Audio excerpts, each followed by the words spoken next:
Welcome to the Epic Screen Time podcast, where we're three friends who discuss the things that occupy our screens. So grab your remote, popcorn, and controllers, and let's go.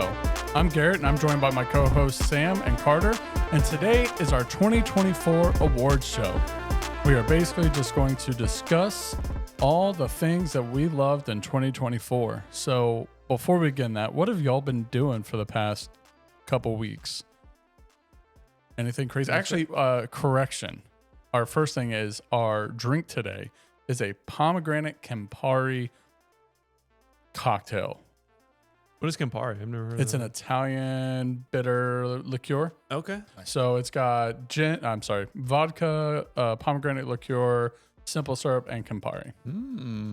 So cheers, Give us boys. a little Cheers. Cheers, guys. It's definitely going to be liquor heavy. I feel like it's hidden pretty well. Yeah, Yeah. I like that. Yeah. It's just different. sour. Yeah. It's different. The Campari is really heavy. So Is that that's the liquor, Campari? yeah, that's what you're tasting. That like kind of thick, like bittery. Okay. Yeah, That's Campari. Nice. Interesting. I hope you enjoy it because we're having it next month as well. Next month's drink is good. It's good. You said? Yeah. Okay, nice. No, I mean, I made a sample of it over the holidays. So Okay. your preview. I'll remind everybody at the end. But next month we have a special guest, and it's going to be a remote podcast. And it's going to be talking. I'll say this: the alcohol is tequila with jalapeno. Oh, I love. I like that. I love a spicy marg. Yeah. So spicy marg-esque. Okay. So I might need a second for Liz. That's literally her favorite drink. okay. Yeah. So I'll like I said in the message, I'll bring over everything you guys need. You'll have to like shake it yourself. Okay. But We get little to-go kits. Yeah. okay. You get a little It'll to-go be fancy. kit. Nice. You'll just have to shake it and pour it, and Okay, you cool. can garnish as desired. Nice. So what have y'all been doing? What have y'all been excited about in the last month? Yeah. So God, it has been a month. it's Like, been a Been while. a month, yeah. Man, Kaylee and I actually started watching Silo. I don't know if you guys have started that. It's on Apple TV. Season 2 is going on right now. We're almost caught up. We've been watching a couple episodes a night, just binging it. So Oh, wow. we love Silo right now. So that's been our TV show that the we're book's watching. really popular, which is what it's based off of. And that my sister-in-law read the book, and so my brother and Christian recommended it to us, and so that's kind of what got us into it. But then, yeah, watching Silo Can and you give me a just quick spark notes of the post-apocalyptic. People live in these huge silos. They don't really know why. Everything you do is dedicated like towards the silo. It's kind of Fallout vibes, feels but like okay. you'd live in the silo. And so, yeah, there's some stuff going on Okay. that the higher ups kind of know, but people down low don't. And so there's a big mystery, and yeah, that's what's keeping me into it. Feels like Red Rising-esque. Have either y'all read that? It's Red Rising. Okay. I'm halfway through the first book. Okay. Yeah. So good. That's one of my favorite series. I'm gonna fight you all on that one. Red So Rising is what Hunger Games should have been, but I am so tired of dystopian teenagers ruling the world. And that's fair. You Yeah. may be the only That's person I've what met it who is. didn't like it. I've heard like okay. okay. So I should qualify. I gave it an 8 because it's a good book. Okay, so that's still like, yeah. But yeah. I am so hesitant to read the next one in the series. I've heard that the next series gets so far away from that. All I have to say is the ending of the second book is one of my favorite endings in any book. That's what I've heard. So is that good. the second book is 10 times better than the first one. I was like, okay, Yeah. because I thought the first book was written well, and I like that's what I wanted out of Hunger Games, but I can't like. If you're sick of that, you just stop. If you're sick of that concept, No, I don't have a dystopian- problem. I'm tired of teenagers. Oh, okay. It's like these that's people are fair. Yeah. 17. Yeah. Come on, like get out of here with that. Yeah. Like that's where I get annoyed. Okay. So, Yeah. all right. But yeah, that's our Silo? TV show, and I've just been playing Marvel Rivals and Dragon Age. So, Okay. yeah. So good. My TV show is Landman, which Okay. I've been watching. Highly recommended by honestly a lot of people. I will say mixed emotions on it. It's my first Taylor Sheridan, I think is his name. Guy who does Yellowstone. Okay. Yeah. There's a lot of shows that seem to be pretty popular. I will say there's aspects that I like a lot about it. It's based out of Midland, Texas, so it's nice to see like a show based in Texas. Feels kind of like celebratory of Texan culture. So some aspects are really cool. Sorry, Texan culture. Yeah, It's a lifestyle down. yeah, lifestyle. Some aspects I really like there's like the main driving plot is like the kind of the tension driving between like the cartel and the landmen or the people who are drilling oil like in Texas, which that aspect is good to the show. But it really kind of feels like a country soap opera in some aspects. Like some drama, it's like subplot lines are just kind of, it's hard not to roll your eyes at them. But overall, I am enjoying it. So yeah, that's what I'm watching and what I'm playing. A lot of Marvel Rivals, which I've been loving. New season drops on Friday. I'm surprised by how much I've been hooked by this game. Like my whole social media feed, I just feel like is Marvel Rivals stuff. Yes, and like I'm all about it. And have you played any comp? Yeah, I'm playing a lot of comp. What'd you finish season 0 at? Season Silver 3 is where I got it. Nice. Okay. So nice. I didn't play a ton of comp, but if you don't have a team, it's tough. It is tough. Yeah. And I felt like, especially in bronze, it was like it's all over the place. There's no consistency with people playing roles. It's just you get what you get. You get what you get, and yeah. But I've been really enjoying it. I like the season pass structure, very Fortnite-esque, and then playing a lot of Indiana Jones, which not on my list of like top 3 games that we'll talk about, but definitely an honorable mention. It's a lot of fun. Okay, that's pretty good. Yeah, it's great. Oh, that's why I was like, why is it forcing me? I'm not trying to edit it. I was like, what the hell is going on? All right. Well, screw you then. Okay. I've been playing Dragon Age. So I played Dragon Age Origins and played that one. And now I moved on to Veilguard to make sure I was ready for next month because I was like, I don't know if I'm going to have enough time. But I wanted to play because I've played the other ones. And so it'd just be like a kind of reminder. I wanted to play Veilguard like I would play a normal game where I'm trying to do everything, and it's a grind. I picked it back up as well. I am attempting like I'm gonna reserve any further words for next month. Like it's been, I do like some of the RPG elements, but I have some comments that are both good and bad for it, so I'll save it for next month. Outside of that, let's see. I watched Day of the Jackal. Which was a great TV show. Like if you like the Bourne movies, you'll like Day of the Jackal. Okay. Is that in the theaters or is that it's a TV series? Yeah, it's on Peacock. Oh, okay. Yeah. It's super good. Interesting. Let's see what else. Nosferatu? No, yeah, Nosferatu was so good. Okay. Pretty good. So good. And then outside of that, it's not screen related, but I've been at the range a lot. So nice. There might a lot. Might be some screens related, maybe. Not those screens. Yeah. So yeah, let's kick off this with very easily my slideshow. I made a slideshow. Let's for go. you guys. Oh, wow. Garrett, let's go. Yeah. So do the viewers get to see this on the YouTube? Yeah. So vid? on YouTube, I'll make sure that it's put up there. So nice. That way it's in the so we'll do a 4-corner little thing. It'll be in the bottom right or something like that. Cool. But yeah, so we have our 2024 Epic Screen Time Podcast Awards, and we're starting with where's the trophy? Video games. If you find someone who it works on any of these movies or acted on these movies or TV shows or video games, if you can find them, I will pay for one and we'll go ahead and deliver it. I'll follow up with you on that. All right, Video Game Awards. So first one we're starting with is the Game of the Year Award. So just what we thought was our favorite game. And our 3 options. Oh, I should let me go back and say the way this worked was that each one of us put in our recommendation. Okay. And then I made a new survey, gave it to people at work and some other people in the community. And they voted for them. Okay. So that's how it worked out. So we put in our nominations, and then the audience got to vote for it. So this list of 3 is our list votes. of. So there are some. I'm very happy with what you guys voted on. I will say there are some items in here where all of us voted for the same thing. Let's go. Okay, nice. And so they still got to vote for that one. But so Game of the Year, Helldivers 2. I'm assuming that's you. That was me. Okay, so why Helldivers 2? So it was for me. Helldivers 2. It was the first time. Playing a game in today's generation where like everyone in the office was talking about it. All my buddies were texting about it. We haven't had something like that in a couple of years where it was just like, look, it doesn't matter what we're playing tonight, but like we're just going to get on Helldivers. Like that's what the squad's doing. There was also a queue time. Haven't experienced that in a long time. Like literally getting home from work going, hey guys, we're going to get on at 7. we need to log on at 5:30 to make sure we're in the queue and on the ship so we can sit there and do the missions. And so that was kind of cool to see just Arrowhead go through that. And like, look, they only expected 50 to 80,000 players because that's what the first Helldivers did.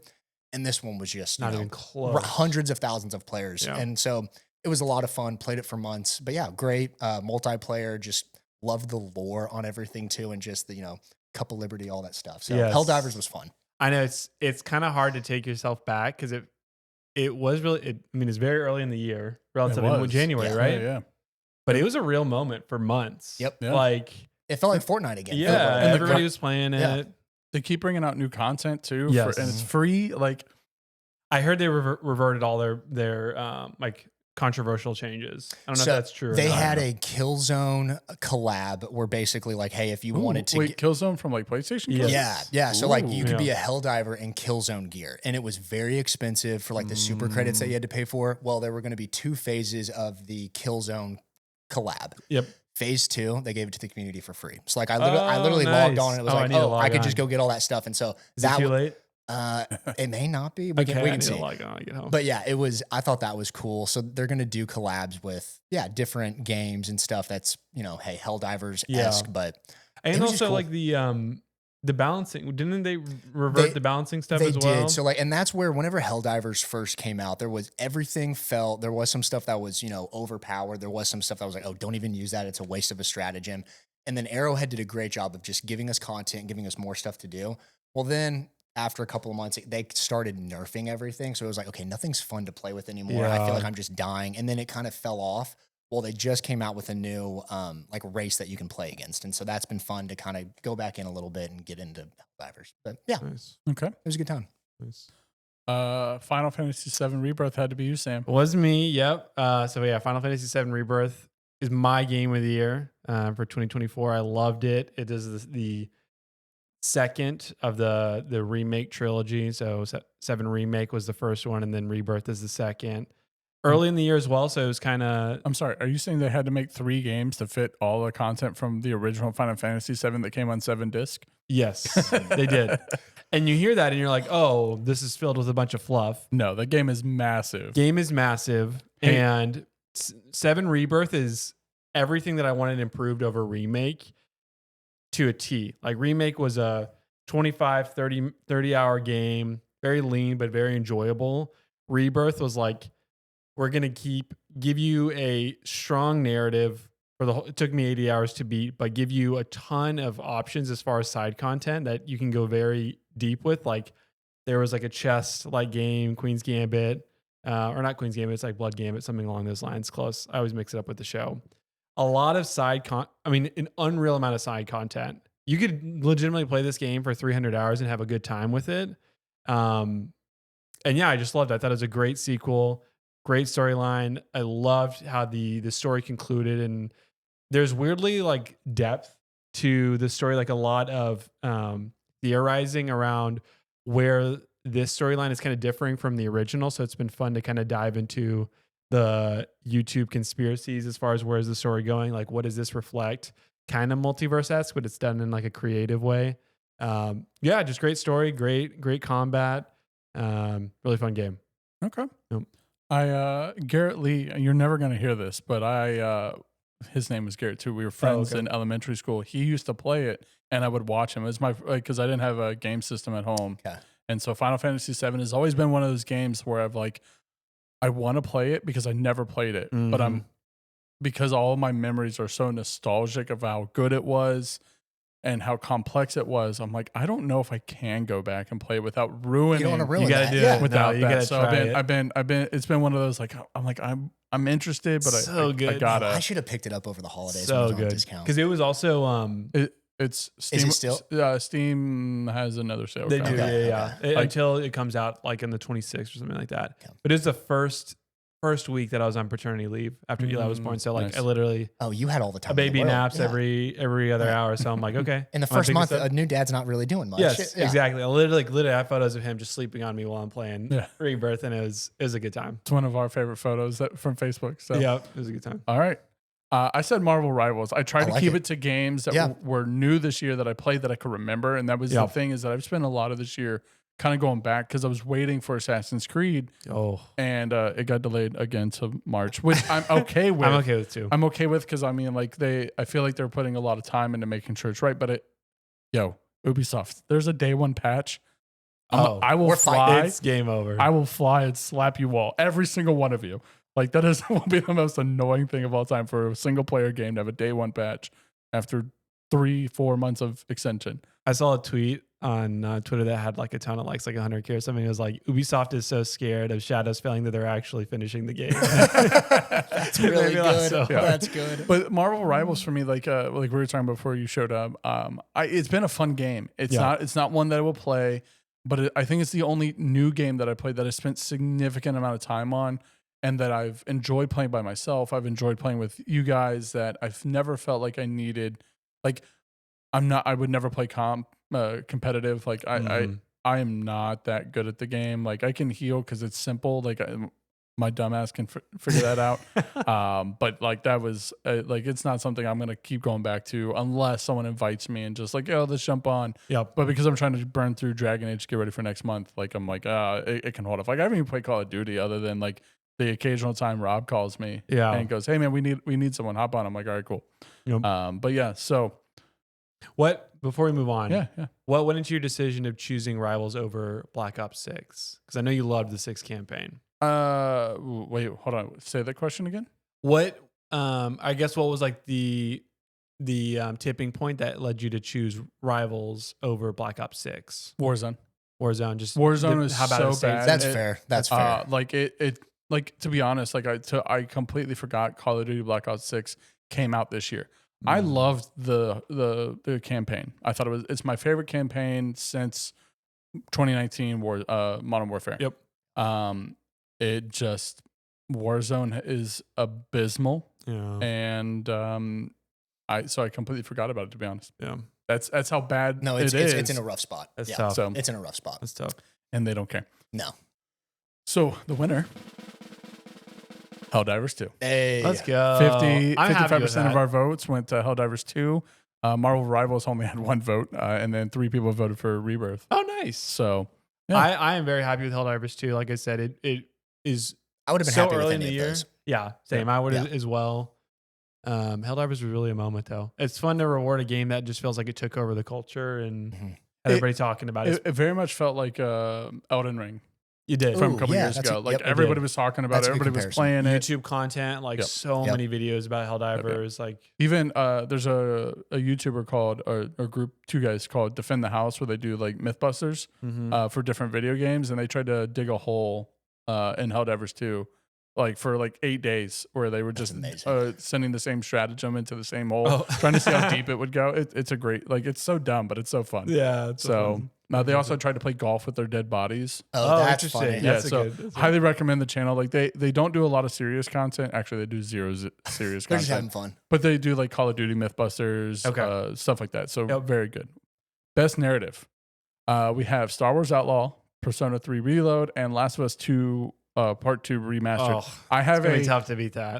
I almost kicked Last of Us Part 2 and that's out. fair. That's fair. Because it is a remaster. That was mine. And I did for one of them, but I was like, to be fair, Reload's a remake, so it's a remake, but it's not new content, right? Yeah. And so like it didn't come out. It was like that gray area. I was googling stuff like, is Gary gonna allow this one? But I was also like, man, I didn't play a ton of like, and that's when I was like, you know what? It came out early in the year. If I need to pick something else, I can. To be honest, this is a different vote than your original one when I sent out the first questionnaire. Yes, you originally said Outlaws. I did. Yep. And interesting. I originally said Outlaws, and then I got more into Outlaws, and I'm like, I don't know. But I just picked it up again today, trying to like see how different it is on the PS5. Outlaws is better. Like it's better than it was. I hear when they it first have been came working out. on it. So yes, they've done the like stealth changes. Like they've made your boy Luke Evans or whatever his name is, Luke Graham, the YouTuber. What is his name? I don't know. Stevens. Yeah, Luke Stevens. Yeah. He did a little review of all the changes. Like, oh, that's great. I'm not going back.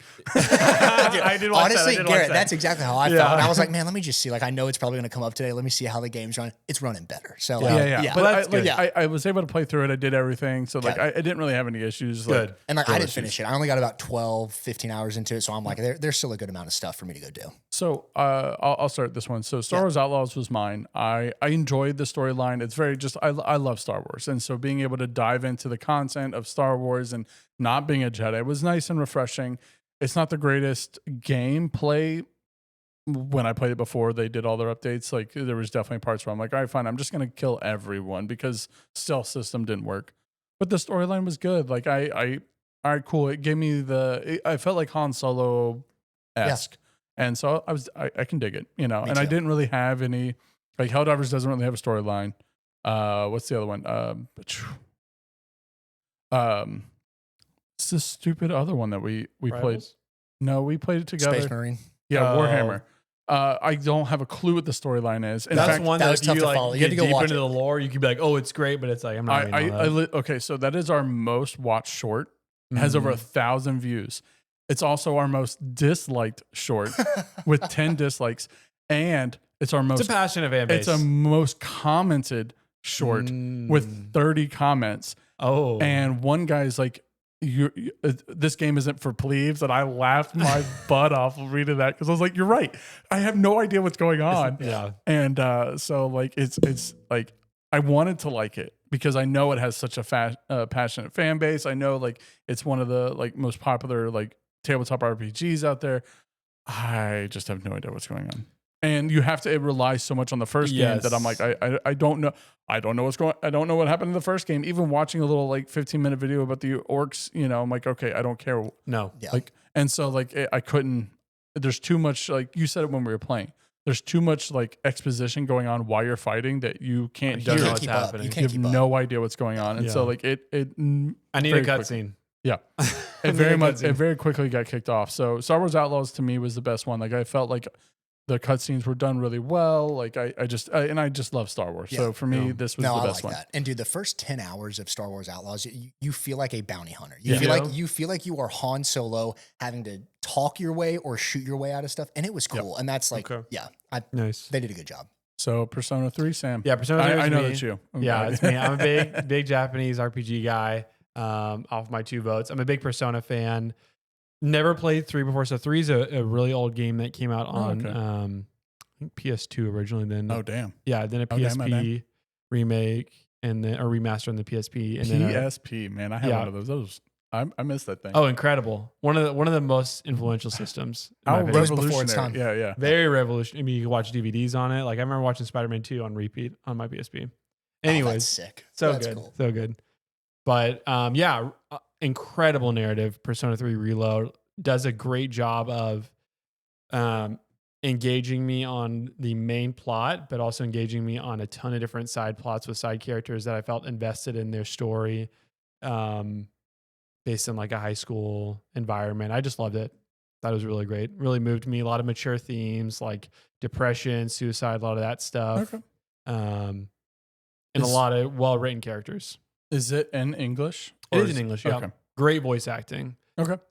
Some of the best voice actors, I would say, as far as like animated content. Really good. Okay. I might look into it. It's a long game. It's 2 games I played on. After Assassin's Creed, I have nothing on the horizon. It's good. So the combat is turn-based, is what I would say. So that can put off some people. Honestly, after Baldur's Gate 3, which we'll talk about next week for sure, because that's what I feel like Valkyrie was trying to be. I'm more okay with turn-based. Good. Baldur's Gate 3. And I think if you're open to that, there's a chance you like it. Okay. It's great. You got to know you're going to spend some time with it. You exactly. You have to spend time. You have to be willing to go through the first 10 hours and be like, I don't really know what's going on. Okay. Yeah. Last of Us Part 2. Yeah, Last of Us Part 2. That was me. So good. I mean, I've never played either one of the games. I'm choosing Last of Us 2 over, if it's this, I'm choosing it over Persona 3 because Last of Us 2 is incredible. So for me, putting it on the list this year was just like you said, Garrett, we was like, hey, is this one actually going to make the list? Because it is a remastered. It already came out earlier or, in the past. I I guess early January, had a little pop-up on the PlayStation Store saying, hey, you already own this one. It's been remastered. You want to spend $10, get it upgraded for the PS5. I was like, you know what? I never finished it. Kaylee and I loved the first season. Yeah, the show. The show is outstanding. So that's where I was like, let me just you got to play him, Garrett. Let me get through this one. And my gosh, yeah, it's just so good. It's so good. Because I got about halfway through it on my original playthrough, and I don't know what like something else came out, and I just didn't care anymore. Yeah. It was a packed. Ghost of Tsushima came out like a month after. It was a packed season. And so then I went through this in about a weekend is all it took when Kaylee was gone, and it was just great. So yeah, so good. I think the first one came out when like 2013. It was zombies heavy. Very zombies so heavy. I was like, I'm over zombies. I'm good. Yep. And I did, like, having watched the show, I'm very interested in it. Like I have it on Steam. It's just low on my priority list. Yeah. No, that's fair. So many good games. Like the Assassin's Creed series was just on Steam. Mm-hmm. I bought like the ones I was missing for like $14. Nice. And it was like 6 of the games. And some of them I've never played, like some of the spin-offs, I've never played them. But they were like for $14. Like Rogue and stuff like that? No. I played like Freedom Call or Freedom Cry or that's from Black Flag. Yeah. Oh, like, interesting. Yeah, I've never played those. Yeah. And so like they were part of it. So like I got Odyssey, So Origins, Valhalla, and a bunch of the other ones. Like I had 1 and 4. And then, but I got the rest of them for like $14, $20, something like that. Something absurdly. I was like, yeah, Might as well. this, yeah. Yep. Just to get ready for Assassin's Creed Shadows. I'm not gonna be able to play them all before Shadows, but I know that's the thing. It's like you see these prices and they're great games. You're like, oh, but I can go no-brainer. back. Yeah. And so, Yep. but yeah. So Last of Us, is on my list to go back to. I'm legitimately waiting. I've been waiting for them to go on sale. Yeah. So that way I can grab them because I'm not paying $70 for a remastered No, game. I don't I'm not blame doing you. it. No, and that's right. You shouldn't. I'll fight everyone on that one. Last of Us 1, you can beat in a light weekend. When it came to PlayStation Plus a couple of weeks ago, Yeah. and that's exactly what I did. I forgot how short it was compared to the second It's like a 13-hour game. But it's If you skip the cutscenes, you can finish it in like 6 hours. so good. All right. Well, let's see how we did. The winner is Last of Us Remastered, with Star Wars Outlaw getting 0. No votes, which I don't blame them. You know, the game gets This excludes our votes. Oh yeah, our votes don't count. Hey, shout out to whoever voted for Persona 3. Yeah. Shout out to you. Yeah. But yeah, so like, you know, it's like I get it. Like Star Wars Outlaws compared to these two, but I've never played these two. Yeah. And so like it was hard for me to do that. And so like you know, and that's something we'll have to figure out is like how do we define 2024? Is it just, you know, like stuff that we consumed, or is it just stuff that came out? And I was trying to think of stuff that came out. That's how I was trying to keep it true to the award season that we're going on. So I feel like remake versus remaster is where we can kind of define that line for 2025. We can have that conversation later. Yeah. Okay. So best multiplayer game, 1 vote, Marvel's Rivals. Hey, it won. Yeah. Like it is a solid game for those that haven't played it. Like, and you've never played a hero shooter before. It's a great game. Like you get to play all the Marvel characters. If you like Marvel, it's even better. You know, I don't care. Apparently, there's some storyline going on with all the seasons. You can go read it. There is. Oh yeah. You can go into the lore because you know Overwatch had its lore of like a hero shooter that Bungie created. That's what they're doing for Marvel Rivals of like all the content. Kind of like, but it's also Fortnite. like, okay, I know the characters already. I don't care about this. It's like watching a new movie that's going to come out. Like, how are they in this movie? I don't really care. I know the backstory of the characters, so let's just go off that. And the only thing you really need to know if you haven't played it is that Jeff is awesome. And Jeff is awesome. Jeff is the best character out there. He might not be the strongest, but he is the best character. I would make the argument he is the strongest. He did just get nerfed. He did? Yeah, season 1. He had to get nerfed. I knew that was coming. The big nerfs were Jeff, Hela, and Hawkeye. They did not nerf Winter Soldier. They did not. Oh my god. He didn't need to be nerfed. He's pretty balanced, I would say. He's bad. I'm sorry. The Punisher again. Okay, but that's also that's in heavy bronze skill and related. silver. People waste You can them. cook, but like gold and above, he's more balanced. Okay.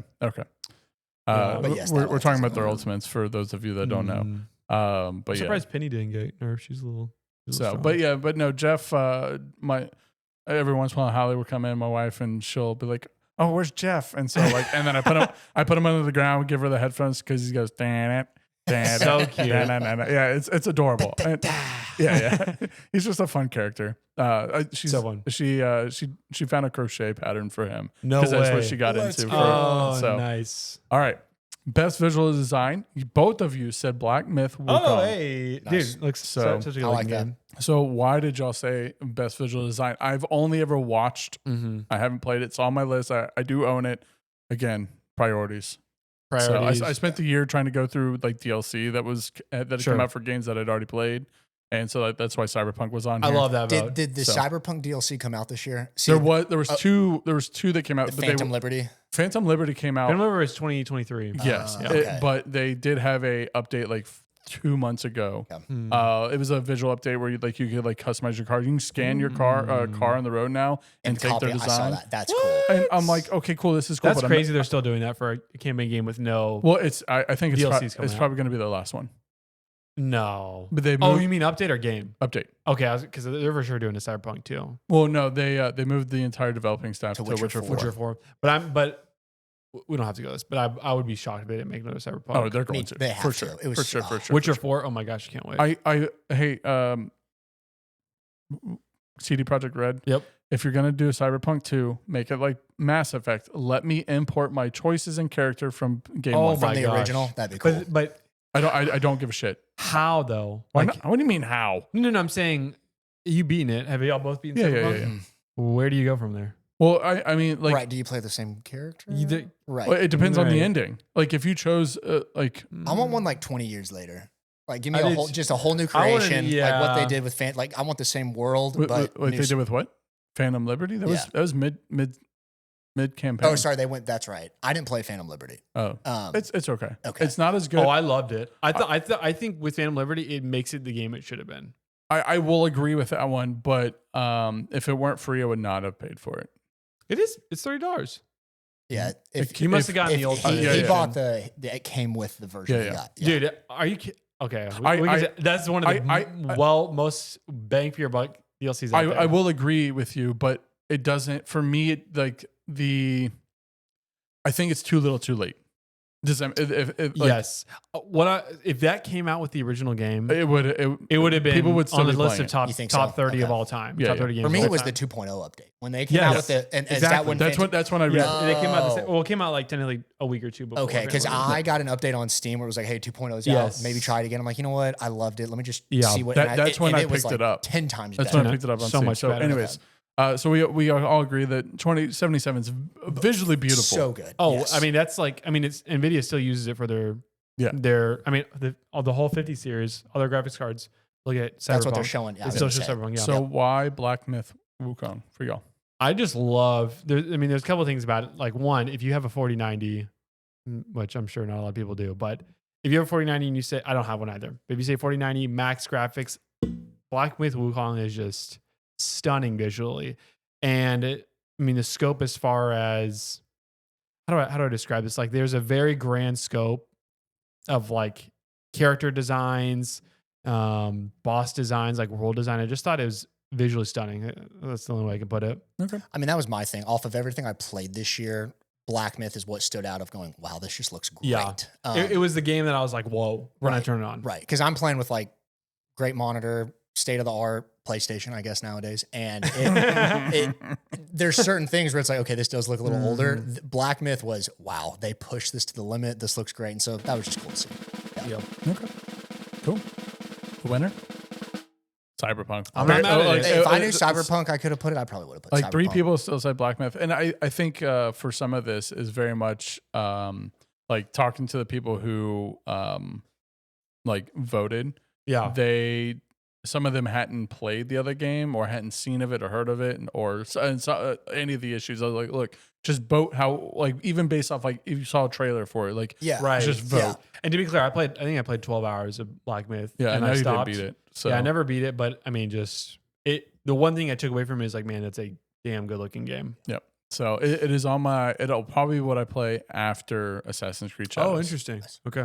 Like I got like I'm really like I enjoyed Elden Ring, Yeah. but I'm not ready. I was not ready to jump back into another Elden Ring No. type game. That And- was the issue with me. And I don't care what anyone says. The Star Wars game is not Elden Ring-esque. Jedi Survivor. Yeah, no, it's not. No, not at I all. mean, I would say it's just because you It's lose more experience when you approachable. die. But I mean, like, it's not the same. Like, No. there's not the same gravity and that know that panic. Like I still bum rush everybody, even on like the hardest difficulty. I still bum rush everybody because Survivor? yeah, Dude, it's tough. it's tough, but it's not Elden Ring tough. No. Elden Ring tough on like there is no difficulty slider. Yeah. You get murked on like you walk out of the little thing and the little spider murks you. You're mentally engaged the whole time you play. Yeah. You can't turn your brain off. Yep. So but yeah. So best game update: Ghost of Tsushima, Elden Ring, and Destiny 2. You had to be Destiny 2. I was Destiny 2. And I was maybe I wasn't Destiny 2. Oh wait, no, maybe I was Elden Ring. I was gonna say Okay, I'm pretty sure I put Destiny somewhere. Okay. Okay. Well, there's a lot of Destiny in this. Okay. Don't worry. Maybe I put Elden. No, this you're right. This is me. I was Elden Ring. This Okay. one.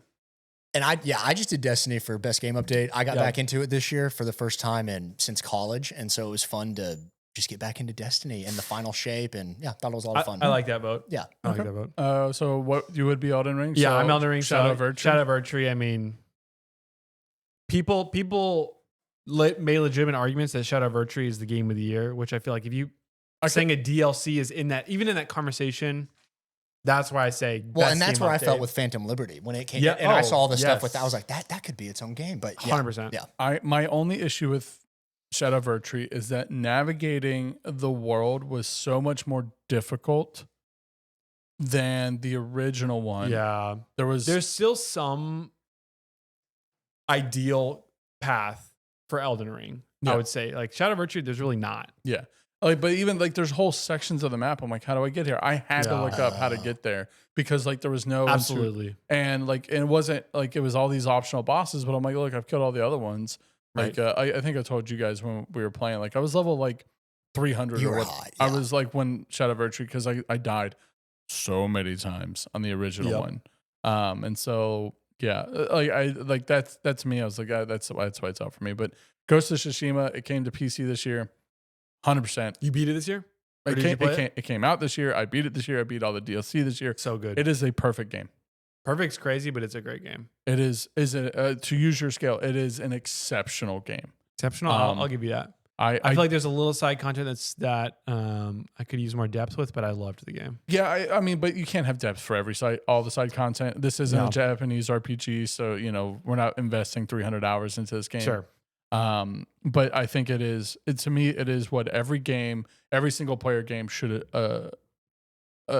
aspire to be. Yep. So good. Because Just let me skip the cutscenes Yeah.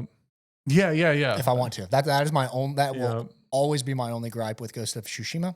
Let me skip the side quest or like the part quest cutscenes. Or even just if optionally, just push the hold to skip a cutscene. Yep. But what I love about their cutscenes, just on another note, is like how that was. There's obviously been other games that do this, but it was one of the first games that I was like, oh, we were going from cutscene right into gameplay. Yeah. And the cutscenes look so good. It's like, oh, we're kind of God of War. It's like, oh, this is how we're working now. Yep. So yeah, our vote, Elden Ring. Okay. Nice. And Ghost of Destiny was not on there. No, that's fine. It was just my first time getting back into playing. Yeah. I like it. So Elden Ring, Shadow of the Erdtree, like that's a solid option. Like, Because all the others I've already played, so I was like, And the Elden Ring, I didn't know it was like a separate type game, and I didn't love the first one, so I was like, I'm not gonna go. The new Elden Ring, I'm very mad in the direction they're going. The one that it's not. Oh, the multiplayer one. Yeah, it looks. I'll hold horrendous. my reservation. It seems like a Ghost of Tsushima, but it's not even multiplayer version. It looks. Of what they It did. feels like they're milking the cow a little bit too much, but I will reserve my judgment until it comes. That's fair. All right, we are moving into our movie awards, starting with Moving into movie. I like it. Movie of the Year. We only had two options. Both of you voted for our. You're Dune 2. I know that one.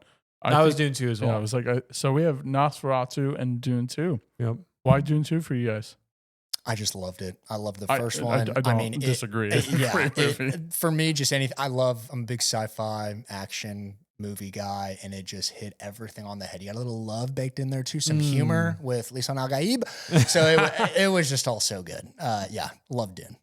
So good. I mean, I think you and I are. You're probably one of the like you didn't see Nosferatu. So. I didn't. Well, and I had a hard time too, just on the movie. I could have put something from Dune 2 for every category on our movie. I could have as well. So you could have. And I could have, and that's where I was just trying to branch more out a little diverse. bit, but it was like, hey, Dune 2 got my movie of the year, and then I'll try to bake in some other stuff where I can. I mean, I think Dune 2 is one of the most 10 rated movies or 100 rated movies of all time. We won't have another movie like that until Dune 3. Right. Maybe Top Gun, but they're pushing that one quick. So or the new Mission Impossible. The final Mission Impossible. Yes. That's gonna be great. Yep. And no, I did Dune 2 as well. I love Dune 1, but I feel like it exists to set up what we got in Dune 2, Part 2. And I feel like if a movie hits on that many cylinders from like a setup, I mean, it was any movie that I get like genuine excitement going into the theater and then I leave just like all I think about for the next week and I just watch YouTube videos on it. It's like, and Nosferatu had a bit of that for me. Like I was watching YouTube videos after because I loved it so much, but I'm a huge sci-fi guy. Denis Villeneuve, I think is the director's name. He's legitimately my favorite director. So I loved it. Yeah, I don't disagree with y'all. I legitimately, I think when I did this, I forgot Dune 2 came out this year. No, that's fair. And it was January. Yeah. Or January to February. Like I remember I was on paternity leave. Yep. But Nosferatu to me was, I think why it will be movie of the year for me is because it was practical. We talked about this on our way home because we went to go see it together. Dune 2, there's a lot of CGI, which is fine. The CGI doesn't look like CGI, so I'm not mad at it. It's not Star Wars CGI. We're not talking, not doing anything crazy. But Nosferatu, you can tell it is all practical effects.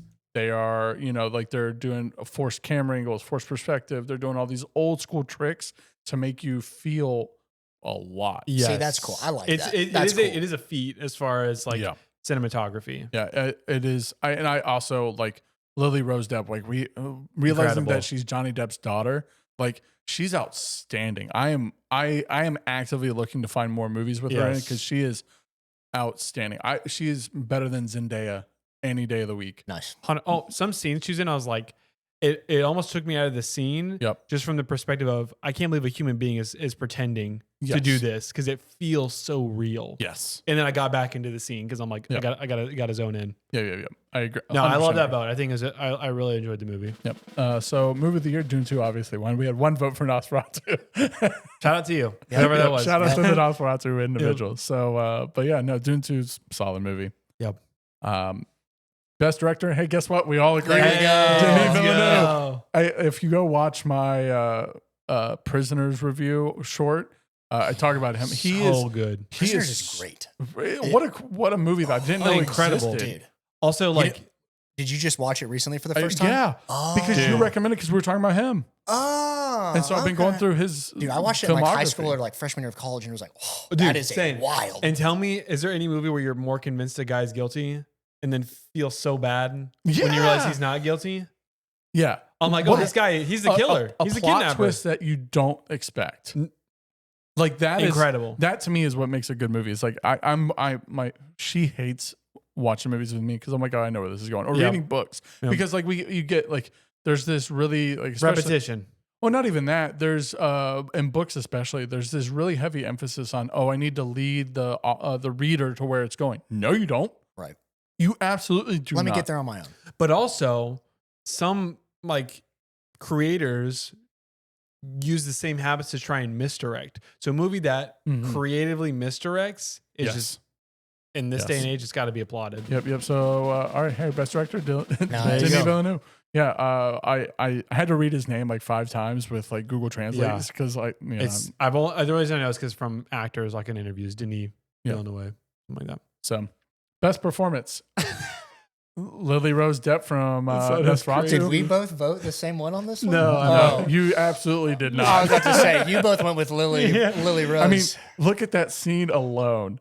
Like, that's phenomenal. Yeah, like that. There's like a 5-minute scene of her doing crazy faces like that. What is going on in that scene though? She's being possessed. Okay. Yeah. Okay. And it looks like she is being possessed. And it's all her. It's not CGI. That's what I'm saying. Like, and then you said Maya Hawke's anxiety. I've got to hear this one.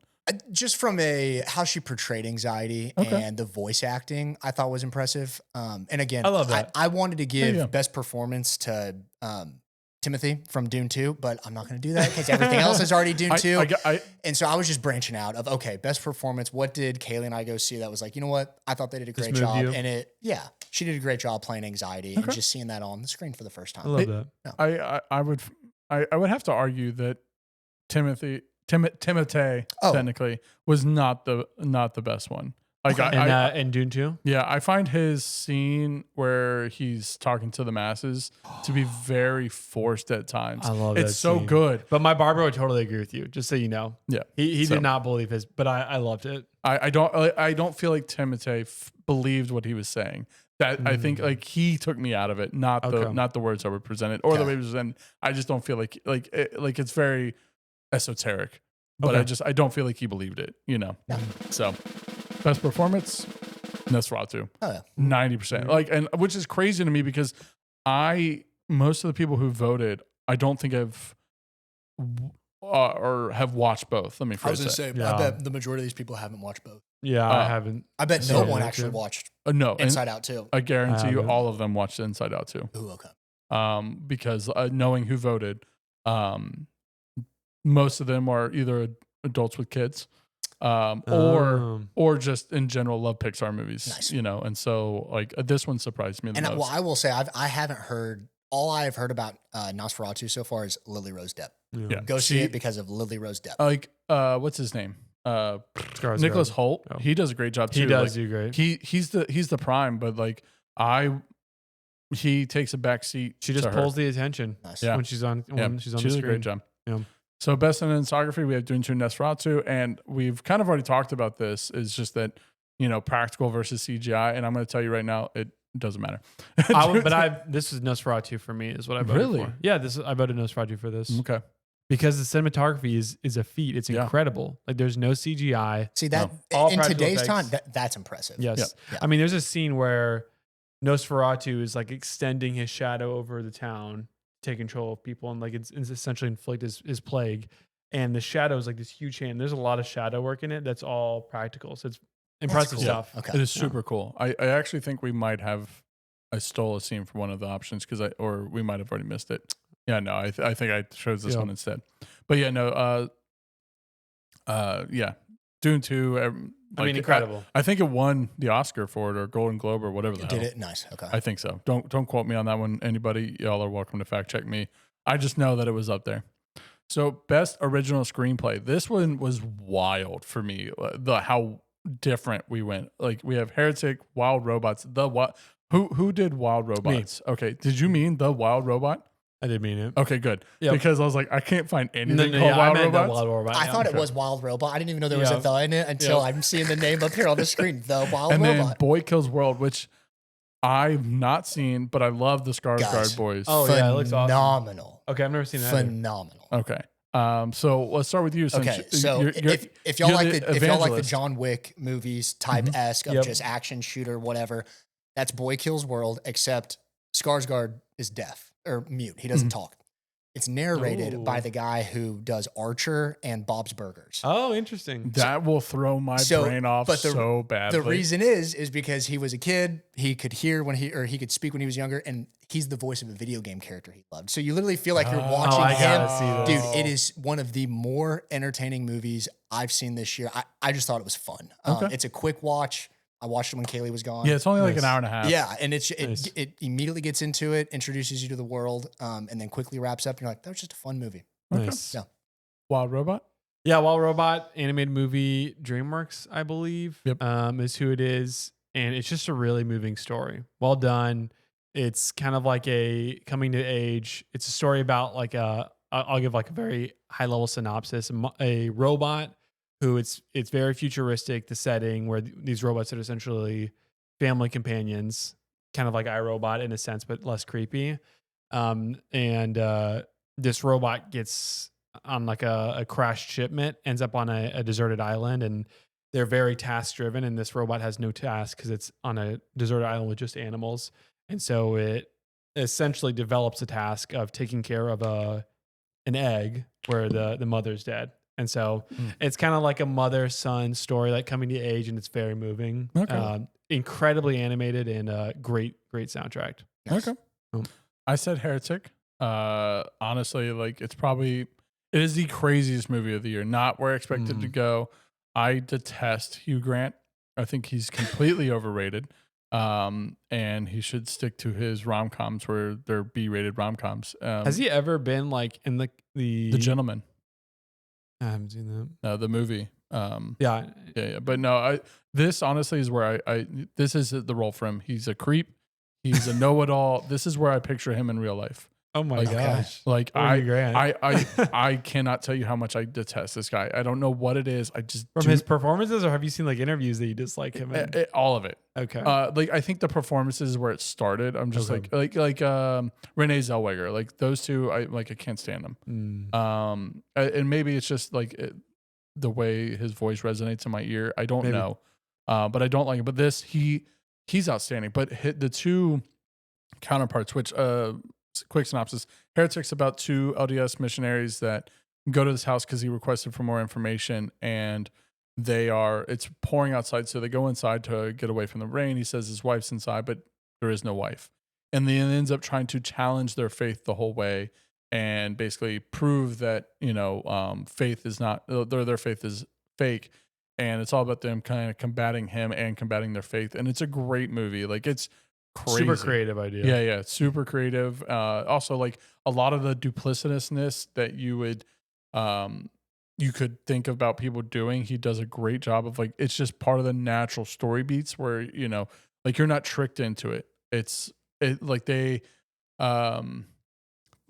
practical effects that we were talking about, they like kind of like do the magicians, like the Penn and Teller, like, oh, this is how we did the trick type deal in front of you as part of a plot point. And so it is a really cool story. It is very creepy, very like it's unnerving. Unnerving is a good word. It's not gore. It's not like overtly gory. It's not like there's nothing like that's going to be like, oh, I'm sick to my stomach. You're uneasy. And so it was super good. Like we watched it with her parents, and just everyone was like, "Yo, that was an easy 8."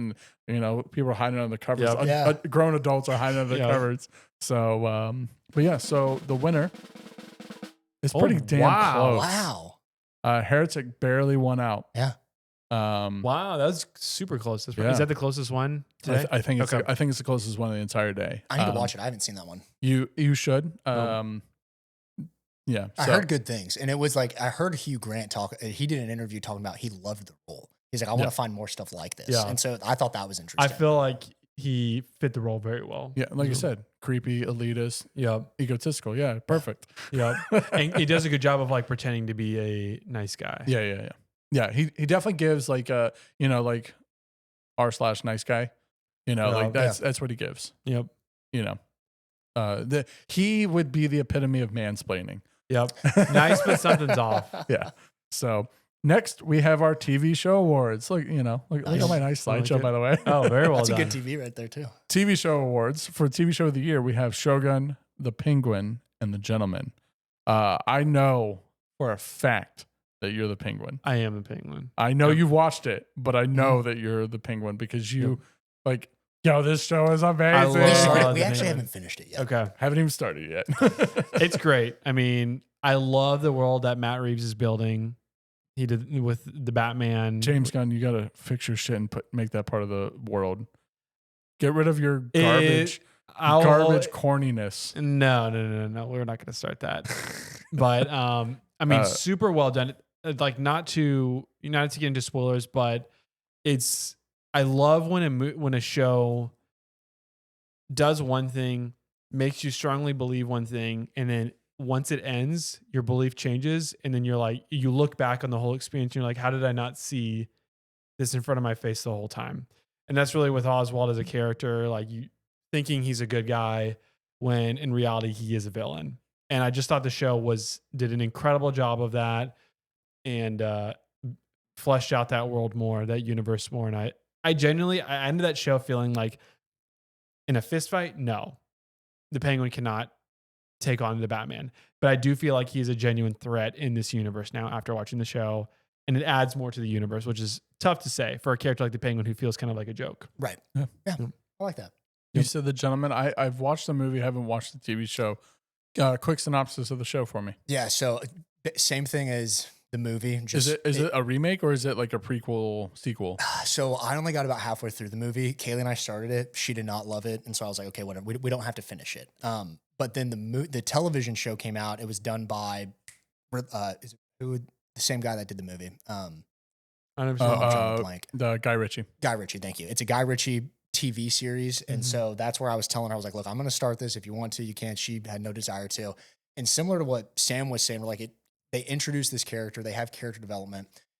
You have aristocrats who are taking over their, parents die now. Well, then they kind of find out, hey, they're in the weed business. We had no idea. We're getting some money. And then he has to go figure out, are we either going to get out of this or are we going to keep doing this to get this money? Okay, so it's a prequel. Got it. Okay. It is so good. It sounds good. The writing, the character development, everything about it. It's a quick, it's only 9 or 10 episodes on Netflix. I don't think they're going to do another season, but they set it up because that's where I'm watching it. My dad and a couple other friends recommended it to me.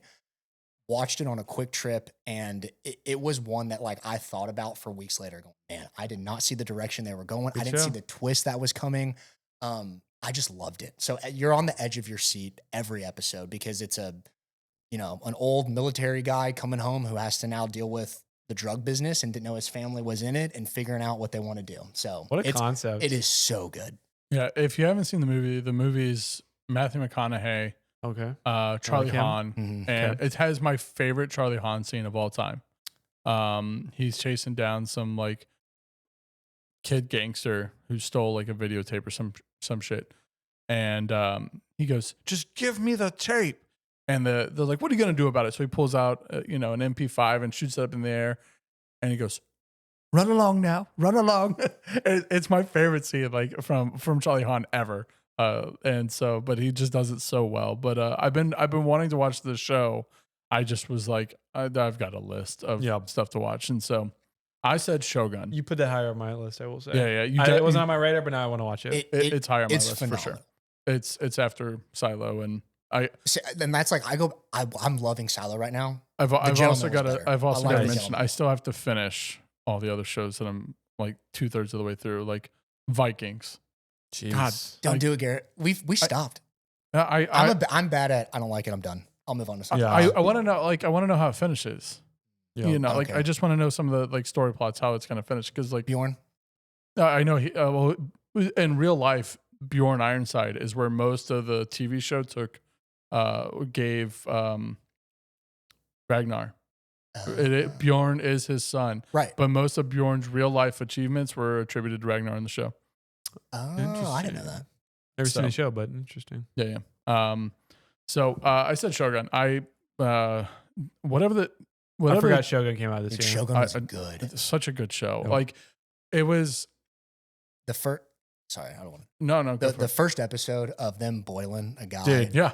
Guys, stay with me for. I thought about that for at least once a day for 2 weeks after that. It was just like, oh man. But then they topped it with the next episode, or a couple episodes later, of the cannon fire just ripping through people. I was like, yo, we do that. We're going Game of Thrones-esque on this. Like it is crazy. I know you kind of when you think about like the deadliest weapons in history, it's like cannonball. Not really up there, but then you see like very in depth, and you're like, holy. Mm-hmm. The cannonball has always been crazy to me because of the Mel Gibson, The Patriot.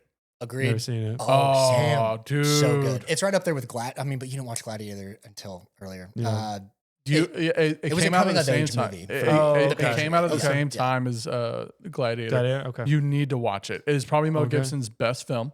Wow. And I would agree with. I don't. Yeah. Like, That and Passion of the Christ, guys. no, Freedom. Braveheart. Yeah, that and Braveheart are.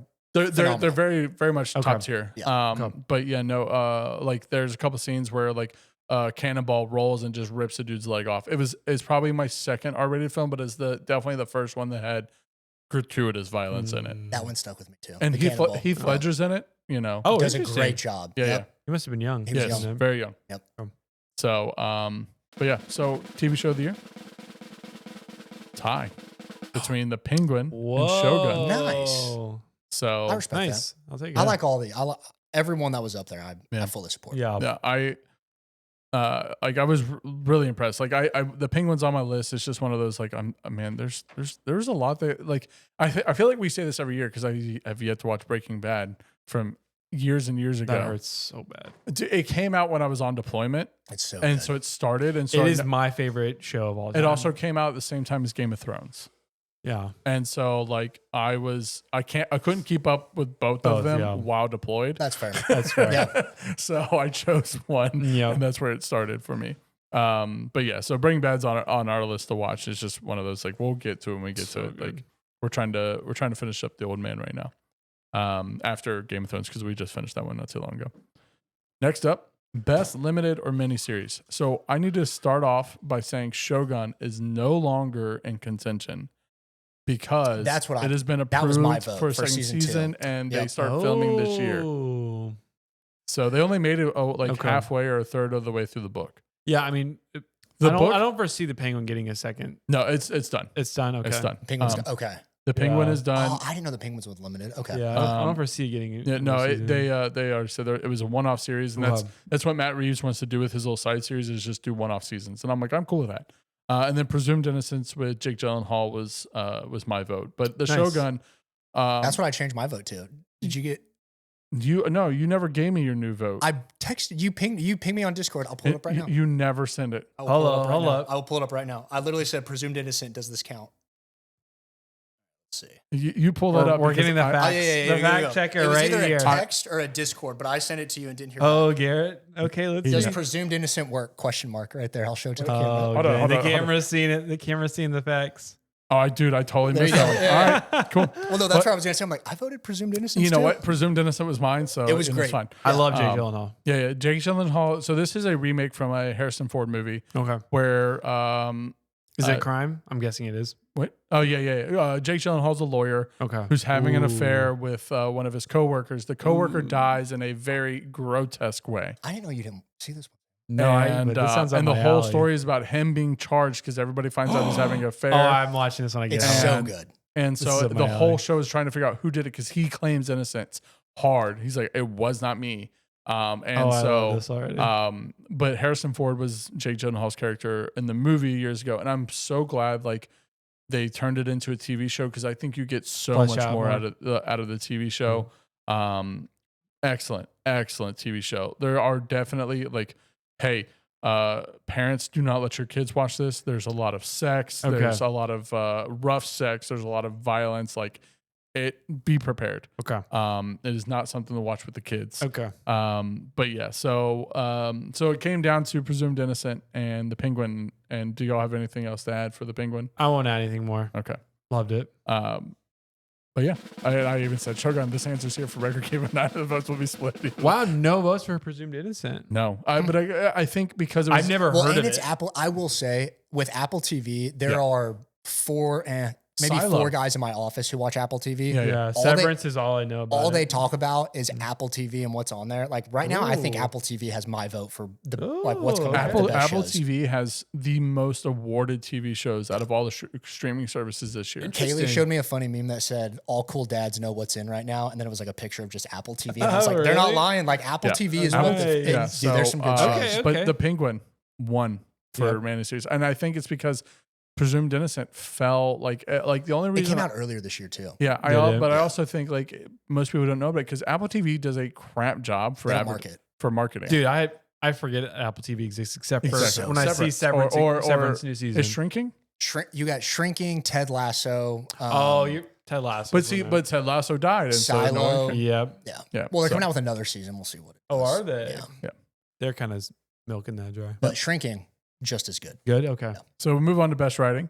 Shogun, taking a 56-hour book. Like, for context, the Game of Thrones. For those of you that have read my reviews or watched the shorts, you know that I don't read. I'm dyslexic as hell. What? I thought you read a lot. I listen to audibles all the time, so I measure everything by that. I count that as reading. Yeah, it triggers the same portion of the brain, so like it's fine.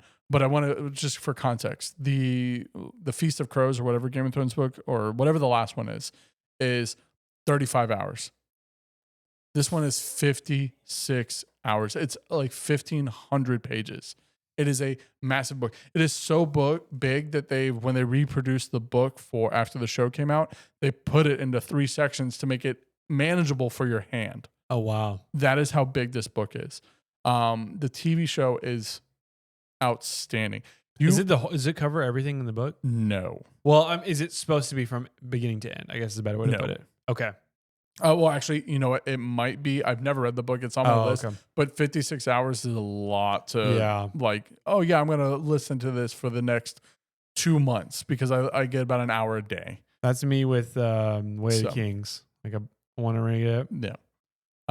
But yeah, so Shogun to me though, like for a show that requires like Kanata or man, dude, I'm butchering your name. I'm so sorry. You're my favorite. You probably are my favorite actor minus Keanu Reeves, but you're in a Keanu Reeves movie, John Wick 4 with him. So like y'all are The right. main dude in Yeah, it's Shogun. so good. He did a great He job. is Yeah. He's also in Last Samurai. Like I love this dude. Oh, so good. He forced the production company to choose all Japanese actors for Japanese roles. And holy fuck, does it pay off? It feels so real. You like very real. There's not like there's so limited English from outside English from non-native English speakers that you very much feel like you need those subtitles, and it doesn't take away from understanding what's going on. And I that to me is the epitome of what a good show does. It doesn't matter the language is presented, you still enjoy the damn show. Yeah. Yep. It's like And Narcos. so Penguin or Shogun for me is highly up there. I don't Fallout for being based off a video game is the outstanding. Yes. So Yeah. go for it. I did Fallout. At least I think I did. I was gonna say I think I actually did Fallout on this one. Okay. I did Fallout. I for did another- Penguin. I expected you. I voted Fallout for another one. I voted Fallout or the Penguin for one. It was best acting. Yeah. But for Fallout, just video game, we took 3 main character plots and kind of brought them into one whole story. I thought that was cool. You don't see that a lot with video game characters. It's normally, hey, this is the one main character. But yeah, Fallout was just fun. I thought they did a great job of getting you into the Fallout world while keeping it on the television screen. And so yeah, just loved watching it. Also, something to add about Fallout is like The Last of Us was an incredible show, but it is beat for beat. Besides the episode where it's the 2 dudes, I can't remember I don't know what episode it is. Episode 4. But I mean, you got what's his name, Offerman. Yes, Yeah, Pete Offerman. Yeah, I'll watch anything with him. He did doesn't so do anything good. bad. He did so good. But besides that, it is beat for beat the video game. Yeah. Fallout was like, okay, we have the world, but we're doing a completely new story, and it hit. So I I totally might okay have put with the that ping, vote. but I thought I was putting Fallout. But I think for me, where Fallout relied on people knowing more of the story was because it was a video game. So that's where it brought a lot of people in. I think it does a good job independently, but you still feel like you're missing a couple of like why certain things are such big importance if you haven't watched the video game. Sure. Having watched it with my in-laws, they very much felt like, hey, why is this important? Yeah. And so that's totally fair. And so it's hard for me to combat that because I'm played 3 New Vegas, played 4, so I know the lore. I know who the Brotherhood of Steel is.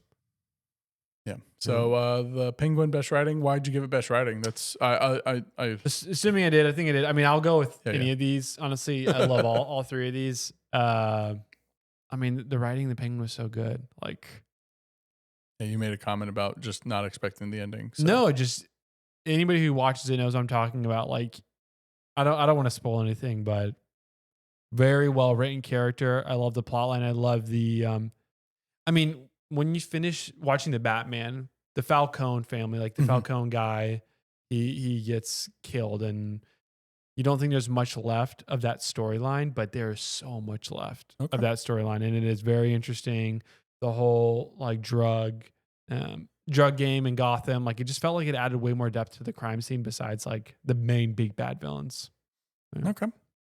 It felt like you could, I mean, this is the same argument for the Batman, but it felt like you could have removed, because Batman's not mentioned a single time in the show. Okay. It felt like it could have been, not a single time. They don't even say the bat. They don't say anything like that. So it could have been in its own world. Like, it could have been in its own world. Yeah. It couldn't even been not called The Penguin, and it would have been a great show, just like a crime show. Okay. Well, the winner is The Penguin. Nice. There you go. Nice. Yeah, this was another good split. 4, 3, and 2. Yep. So wow, Fallout beat Shogun. Fallout's writing was great. Yeah, I will say. no, I And gotta be Shogun, honest. we had a lot of friends who didn't like Shogun because of the subtitles. It was My mom wouldn't watch it 'cause of the right, and subtitles. so like you're gonna get people who don't. Oh, hey, I don't want to keep up with Yep. that, so I'm not gonna watch it. And it's like, look, I get that, but it was It's also like very much like Game of Thrones, where there's a lot of drama. So like there's a lot of exposition that's going on. You have to be zoned in. Yep. And Fallout, though, I think whoever the main actress is, her perkiness Great. was a great writing choice because like it brought levity Yep. and Such like a bleak world. comedy to Yes. something so miserable. Couldn't agree more. Yeah, Couldn't I agree think like she deserves an award on her own, Agreed. honestly. And that's where we're moving into. Best lead, we got Ella Purnell for Fallout and Colin Farrell for the Penguin.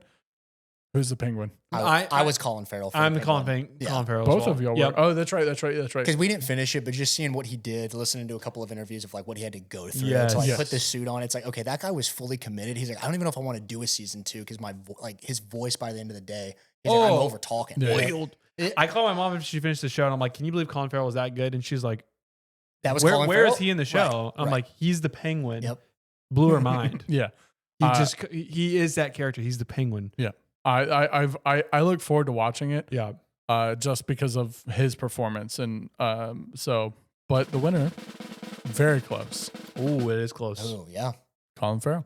they both did so good. Yeah, I mean, I loved her. Yeah. And She was I haven't actually seen her my- in anything she else. was my I have second- no idea where she Yeah. came from. But she's on the And- map now. She was great in it. Yeah. I like her, you know, I think why I think she stands out for me is just that levity and such a, you know, and her belief and innocence. Like that's Yes. so refreshing. And it's not annoying when it Yes. could be, yes. which is really important. Which is where Dragonade Veilguard dies. oh my gosh, Jenny, what's her name? Which one? Bella? Bellarana? I honestly, she's my favorite out of all of them. Bella, Oh. she adds a nice little warm heart. But Okay, she's I just- think she's too far. Okay. No, Too far, too fake. Nice. Tash. Tash is Yeah. the most annoying character. Like I like See, the I think professor is Who's the awesome. guy I sent y'all his name? Navrin? Darvin. Darvin. Why yeah, is he always pissed? yeah, I I don't know. He's just got- always mad about something. We'll talk about that I'm next like, month. dude, chill out. We'll talk about that next month. But so now we move into the Epic Screen Time Awards. So these are, we'll call them beta awards because I made them up. They're very much just random things, just so that way we could just talk more about like what we've enjoyed throughout the year, not stuff that came out this year. And Ones so- I genuinely couldn't think of. One I skipped. Just so you know. Okay. So the first one is the technical.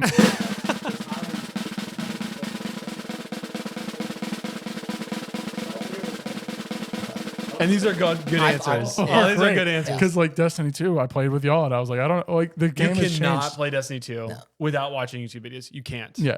I mean, Shadow of the Archery, we talked about it earlier today. You have Where am to. I going? Where do I go? I'm getting my ass beat. What weapon is good? Oh, not even that. How do I get here? Yes. How do I get out of this zone? Yes. You know, like the main game was fine, but the expansion just Yeah. was nut. And then Diablo 4. I'm assuming you're cannot- Diablo 4. I actually put tie between Destiny 2 and Diablo. Oh, you Oh, did. yeah, that's right. I And- think. and yeah. it is both of them are the exact same. Same Of, okay, case. I'm sitting here playing for a little bit. Okay, great, beat that. Hang on, what am I trying to do again? And then you Yes. go back over here. You have to look at the screen. And Campaign, no problem. Yeah, yeah. campaign, Endgame, no problem. Campaign's you're great. cooked. End game, you gotta look at Have stuff, to, or else yep. you just don't know what. So, winner Hi. Diablo Wow. and Archery. Okay. Yeah. Yeah, I I agree to with be Some of you honest, guys I, are really good at Destiny too. Yeah, I just need to play with you more. I expected Destiny 2 to be way higher on that Yeah. list. I thought this was going to be our 3-way split. When I first looked at what came like when y'all voted. Yeah. What's the C represent? To be honest, I don't remember. Maybe Carter on both. Oh, maybe. I don't know. I do remember putting Elden Ring here. So Okay. Okay. Yeah. Oh, that's what it was. Is that you voted for Elden Ring? Carter put. I put 2. both because I'm like Okay. literally I have both of them. I think are equal. I want to They see are, how I the would community agree with you. votes. Yeah, So the game that spends more time reading, look up how to play rather than actually playing. that's hilarious. Next one is the Get Good Award. And it's that same idea of like, man, you got to get good to play this or you're just going to get worked in. So we have Elden Ring, Wukong, which are basically the same game. Destiny 2 Trial.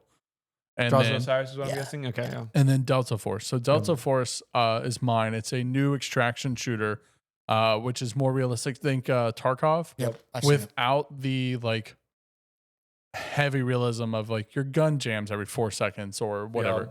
But if you die in the game, then you lose all your stuff and you have to go and like scavenger, and what you extract is what you get to use. Yep. Nice.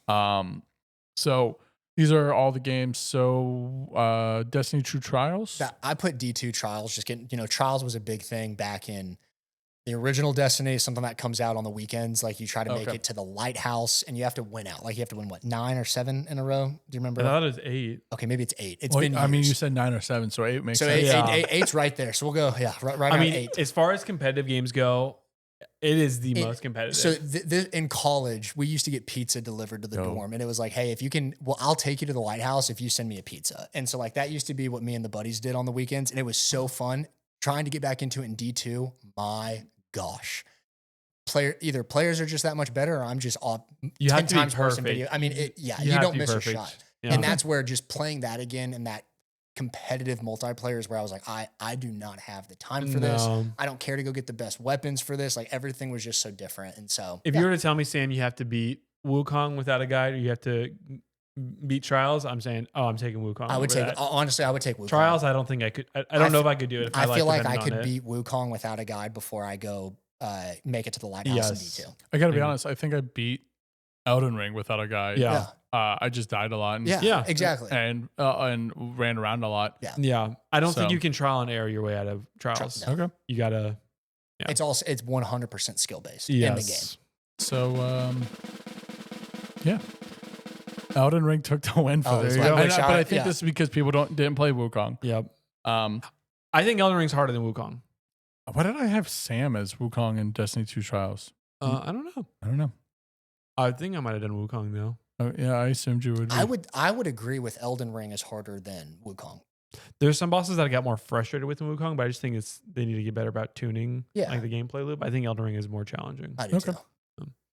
Next, we have the Top Gear Award, which is the games that are ambitious but completely rubbish. And this is not a quote. This is a quote about what someone said about Top Gear, not that Top Gear is ambitious but rubbish. Good clarification. Top Gear is outstanding. It is we have 2 of those, and it's our most liked shorts on the YouTube channel.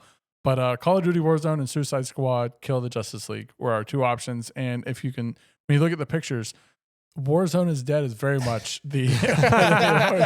I tried to find someone like shitting on the Suicide Squad and just couldn't find a good quality picture. Okay. So I just moved on. That's and funny. Who put in Suicide Squad? I did. I did too. Nice. Really? Okay. So for Call of Duty Warzone, please go see our previous podcast. You can just there's 45 minutes of it. An hour, 2 hours of just shitting on Call of Duty. Did you have an honorable mention for this too? There was one other game that came to mind. What you got? Skull and Bones. Oh, that was the other one that I wanted to put in here. The first triple or quadruple A game. Right. I'm sorry. What? Ubisoft said Skull and Bones will be the first quadruple A game. Yes. Have you seen anything on Skull and Bones? The Ubisoft game came out last year? I remember longest development time of any game. I remember 20 years ago, it was announced, and then what's the other one that came out that everybody loves? I don't know. There's one with a monkey. That, is Microsoft made it? No. Oh, you're talking about Sea of Thieves? Yeah. Sea of Thieves. Yeah. Okay. I to be honest, I thought that was the same thing. No, that's fair. Totally fair. Because they are similar. But Sea of Thieves is much more Sea of Thieves is actually good. The community love that. They like that game. I remember playing Sea of Thieves mainly because a girl I was dating at the time really liked it. And so I was nice. I'll play it. No. It's a fun game to play with people. It is. You got to have a squad. Yeah, and I think that's why I stopped, because we stopped dating. Yep. There you go. So Suicide Squad, what y'all got? I mean, Rocksteady. I expected more. Best. Yeah. Arguably the best superhero game of all time. Easily the best superhero trilogy. First game back since Arkham Knight. Yep. You get to play this game with your friends, and it's as the villains, Suicide Squad. The lead-up trailers were incredible.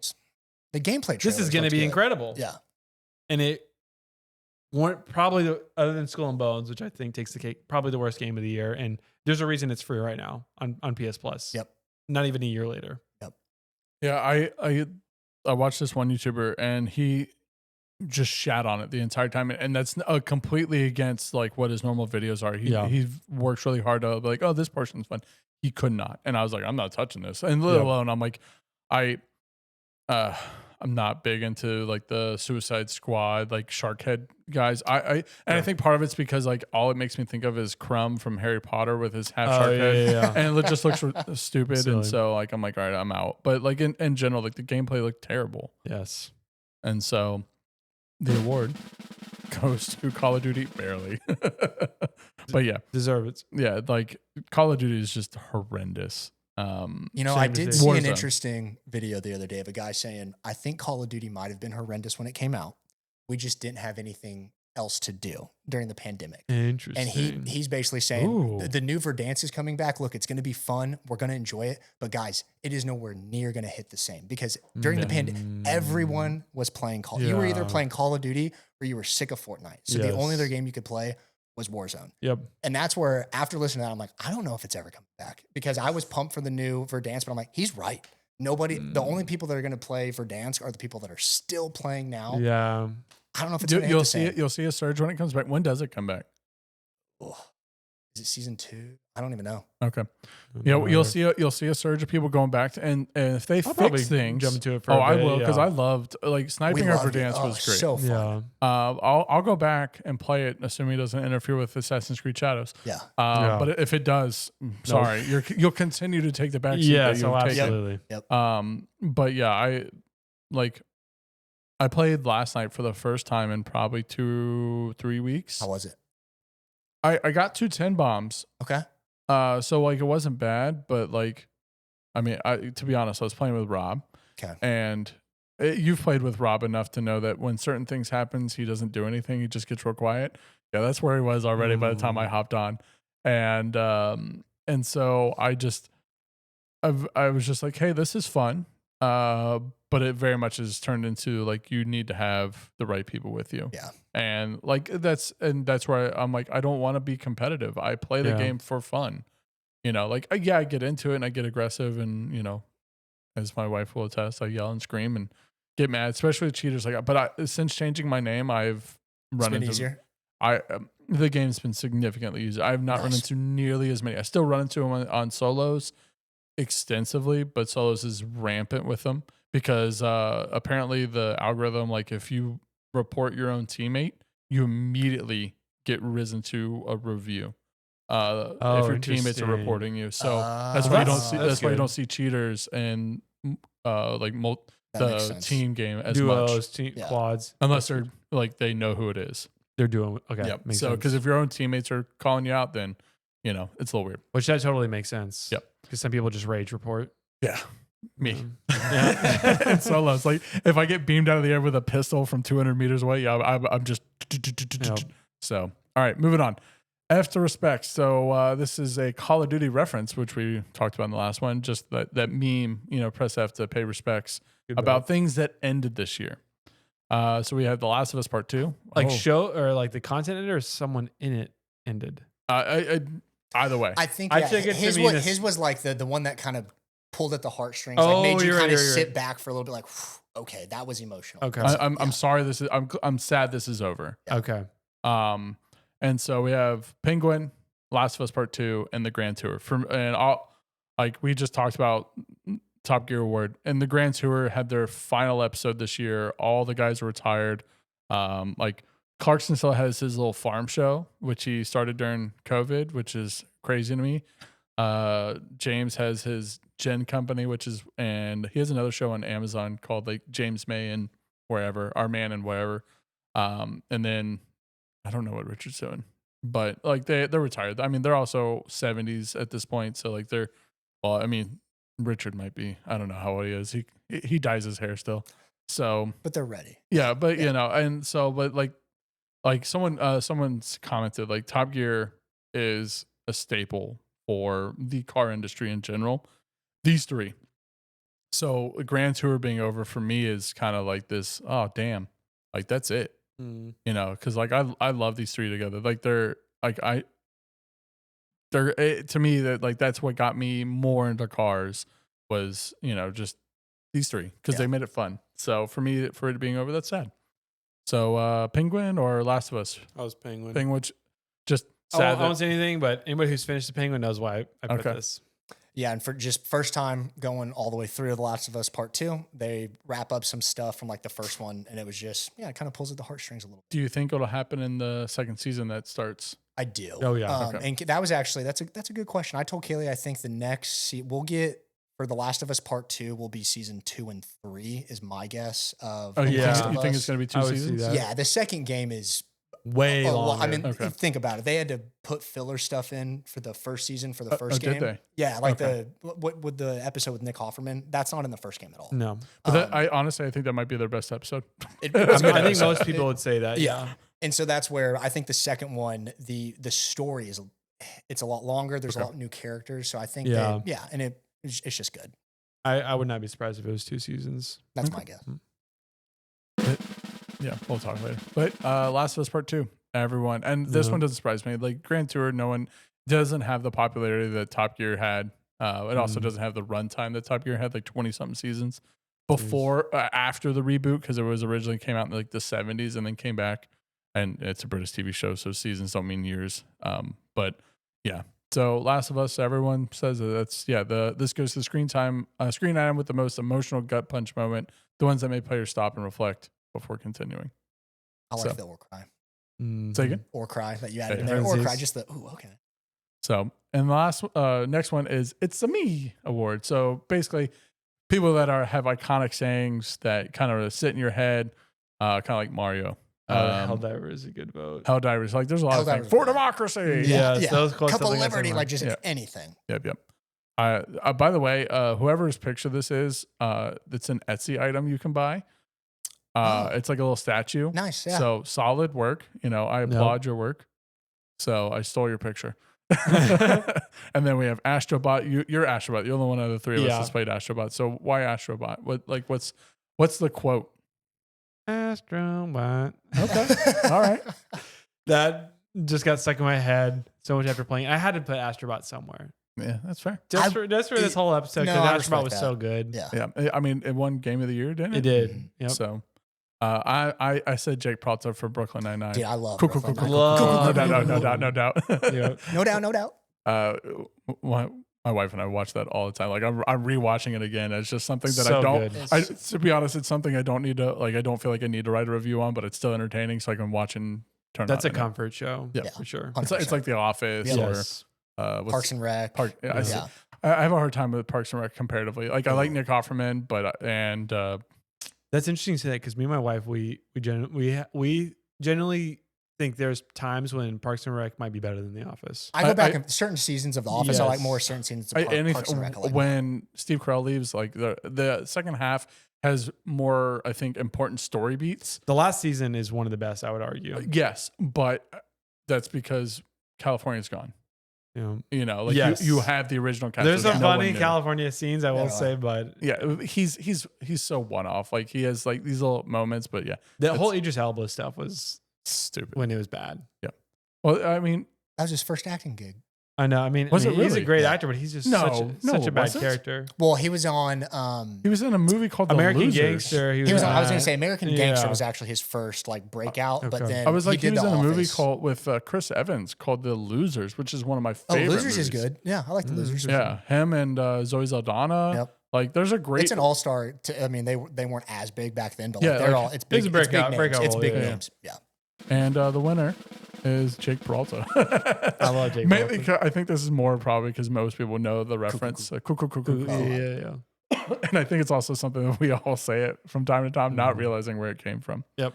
So the Binge Watch Black Hole Award. This is something, like you just binge watch the crap out of it. Shrinking. I did Shrinking. I just did it on a weekend. Kaylee was gone. Okay. Phenomenal. Everyone kind of recommended it as like hey, you need something to fill the Ted Lasso hole on Apple TV. Go try Shrinking.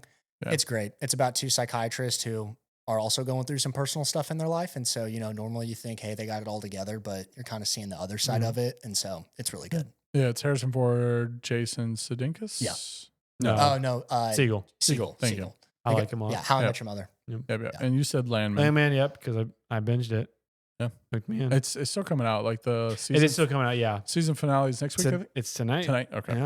Yeah. We'll be watching it. Yeah. And then I said Day of the Jackal. So Day of the Jackal is so Eddie Redmayne plays the Jackal. He is a hitman for high profile cases.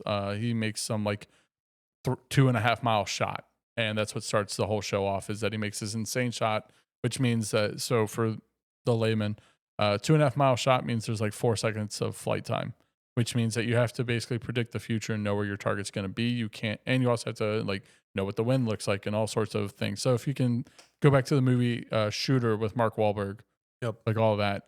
So like it's a crazy shot. And so in the picture, I can't remember her name. She is the MI5 agent or MI6 agent that's hunting him.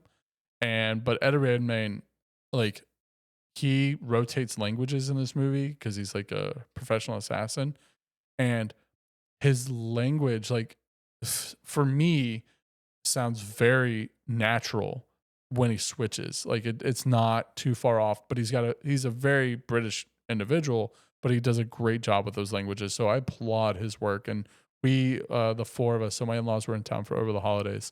I think we watched all of it in like, there's 8-10 episodes. I think we watched all of it in like 6 days. Nice. Oh, wow. And that included like the New Year. So like we were downtown. Yep. So, and the winner is Shrinking. People love nice. Shrinking, and like it's one of the ones like, hey, I'll get to it, you know. So Nice. I think the more drama ones are harder to like devote time to, like even if you know they're good. Yeah, and what's easier about Shrinking and why I was able to go through it so quickly, I think they're like 25, 30-minute episodes. Yeah, so they're really so short. they're not long. So like you put one on and go, oh, it's already over. Sure, I'll start the next one. And then you do that for a night and you're like, oh, that was 2.5 hours. It's already over. Okay, now we'll just wait for season 2. So it is a quick watch. It's Nice. it's season 2 is already out, right? Yeah, season 2 just started. Nice. All right. And the favorite thing for 2024, this is our last question. So we had the Average Screen Time podcast, which should be the answers. And then we had we had Destiny 2, The Final Shape, Helldivers 2, and the Fall Guy movie. So Helldivers 2, I assume I'm pretty sure Helldivers 2 is mine. Yeah, loved everything about it. It was fun. My first time getting to play Helldivers in general. Didn't play the last one, and so doing that with the guys, the community, how much it took over my screens on everything. Yeah, it was cool to experience. I mean, between Destiny 2 and Helldivers 2, I mean, that's when the three of us started really playing and really talking. I mean, that's really what started this podcast. Was just us talking while we're playing those games. And so Destiny 2 is our first podcast. Yeah. Oh, that's true. Yeah. So like it's very much like I don't disagree. Like that spent some time. They're just not my favorite games. Yeah. So like Helldivers 2, they're very much for me, they're very much games I play with friends. Like I'm not gonna play by myself. And so like that, if I'm not going to play by myself, then it doesn't rise to that rank for me. Really, for me, it goes back to playtime. So like Helldivers 2 and Destiny 2 were the two games that I spent the most time in this year. And the majority of it, I was still playing with other people. And so that's where it was like, okay, I played this the most. I need to give it to Helldivers 2. Like, let's go. So that's, I get that. But I like that train of thought. But I played Warzone the most this year, but I hated like 60% it's of it. Totally fair. Yeah. And, you know, according to Steam, I played 60-something hours of Dragon Age Origins, which I'm not sure how, because before I even started the playthrough, which I had 0 achievements, I had 44 hours. And I think what it is that I tried to play it a long time ago, but it bugs out because it's an old game. I think there was also a time where for EA games, you couldn't get Steam achievements. I was going to say, they automatically gave them to you because I have some EA games on my Steam account where like I have 100% achieved and I've only played like 10 minutes. There are no Steam achievements. I'm talking about that. I'm talking about in game. I had no achievements, but I had 44 hours or maybe it was 44 minutes, but like I was, and I think what it was, cause like maybe you just let it run one time on like the start that's menu. what I'm assuming. So for like, I really want to play Knights of the Old Republic, but I can't get past the ship because it bugs out and crashes on me. And that was I just my need a remake. It's too old. So there's mods. Apparently there's community mods that have like fixed a lot of the bugs. Yeah. And so I just have to go through the mod process. And so, but yeah, like so for me, like, you know, like if we're going on playtime, then Call of Duty, and I'm like, no, absolutely not. Call of Duty is not my favorite thing of the year. Totally fair. And so for me, the Fall Guy movie, that was a fun movie. It was a great, that's probably Liz's favorite movie of the year. Yeah. I like, Ryan Gosling, Emily Blunt. I think Emily Blunt might be my favorite actress. Like Sicario, so good. Sicario. What else was she in? Oppenheimer. With her husband. Edge of Tomorrow. That one, was she's fun. it was a fun movie, but I don't think it was her best. I think her best is The Quiet Place. Quiet Place. Oh yeah, great. Outstanding Yeah. film. 2 films, to be honest. And she'll always be like anything with her, I'll watch 100%. Like there's another movie, there's a TV show she was in called like Painkillers or something like that. It was good. It's got really mixed reviews, but not about her, just about the. It's story with Chris Evans. It's about the pharmaceutical industry and like pushing pills on people who don't really need it. So our. Hey, I didn't even talk about mine. Oh yeah, go ahead. You didn't say it. What you said Destiny 2. Yeah. So all right, why? So yeah, Destiny 2. The final shape. It's tough that I put it here because it wasn't my favorite game of the year. Oh. I think of other games that I enjoyed more. Like I enjoyed Final Fantasy VII Rebirth more. But when I think about like my favorite thing, because like you said with Warzone, like you had issues with it. Like I have issues with Destiny, especially the future of it and how they handled certain things. But when I just think about when the final shape came out, concluded one of my favorite ongoing gaming series very well. Had a lot of really fun content. It like took over my life. Like it was all the YouTube content I would watch. Thought about it like while I was working. A lot of fun, challenging content, and it was like my game for months. So it's probably my favorite thing of the year. See, I wish like Fall Guy is just to me is like it's the thing I look back at most fondly for the year. Like Shogun's great. It's just it's kind of slow at times. Yeah. And so it's I like that. I like that train of thought. And so like I was like, man, there's not a part in Fall Guy that I was like, oh yeah, I'm really like, and I also think it was a surprise. I thought it was going to be a really stupid movie. Yes. Like the whole premise is dumb, but the fact that it's a remake is crazy to begin with. I didn't know it was a TV show from back in the day. Oh, I didn't realize that either. Yeah. Oh. In the very end, the 2 cops that arrest them are the original 2 actors. Okay. And so like again, I didn't know that. I didn't That's know Presumed fun. Innocent was and so like I was like Fall Guy. I look back at it and it's always with fond memories. Like It was really fun. and it's just a fun movie. And so here are the results. For the 2 people who said the podcast, y'all Shout out to you. Y'all are the G's of this whole episode. If you let me know who you are, I have bonusly points for you. So I'll shoot you quite a bit because I have a lot left because half the people that filled this out didn't ask for them. I was bribing people to do this to just because we had a short time frame. We only gave a week, so I was like, hey, look, I need y'all to do it now. There's a lot of questions. Yeah. And it was, I mean, it didn't take long. It's all multiple choice. You know, you only have one choice. And then, but mostly everybody said Helldivers too, which I don't disagree with that at all. So No, I like that boat. so, but that is the end of our awards show. So thank you everybody who voted. And Thank you. So I can actually scroll down to just kind of, we did our movie shows, TV shows, and video games awards, plus our other ones. If in the comments y'all want to add, whether it's Spotify or YouTube, tell me which awards you liked, didn't like, just so that way we can refine it for next year. Would also love if you have some other like weird awards, like, hey, the one, the worst color award or something like that. Talking about movies that were like, the whole like Mexico's in sepia type deal. I don't know. I'm just making crap up off the top of my head. I'd love to hear them. We'd love to just kind of recycle them out. Maybe Epic Screen Time Awards section is always a rotating item. We're refining this as we go. So thank you for everyone that voted. Really appreciate you because otherwise this show would be really hard to do. It'd just be us 3 arguing. And the next episode is a special guest. It's one of my coworkers.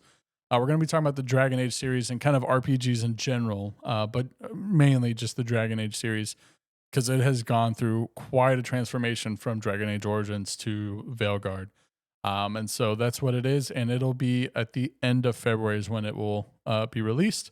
And it'll be remote. And actually, the full episode will be released, but it will be a live episode. Since we'll all be remote, I am going to stream it live to YouTube. Nice. So if you want to jump on and post your questions, we'll have a section at the end where I'm kind of keeping track of that. And Cool. and the drink will be remote. She already knows that she'll have to go buy some stuff. Nice. Perfect. So thank y'all, everybody. Appreciate y'all. And thanks for all for coming over. Yeah. It was a fun year.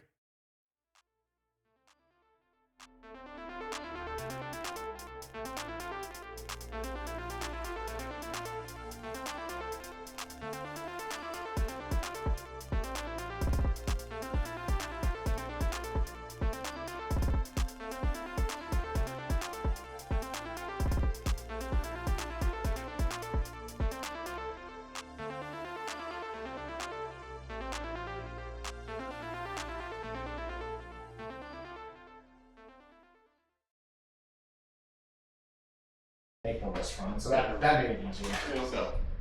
All right, well, that was fun. All right, enjoy your HQ trip. Thank you all for coming. Appreciate y'all. Thank you. I'll probably hop on some rivals later if anyone wants to do. I'll play for the night. I probably will not have to start school tomorrow, so that's why I have 4 o'clock.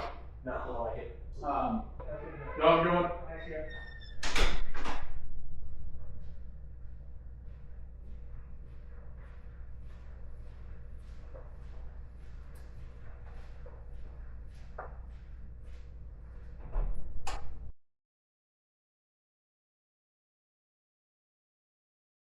I'm gonna tear everything down.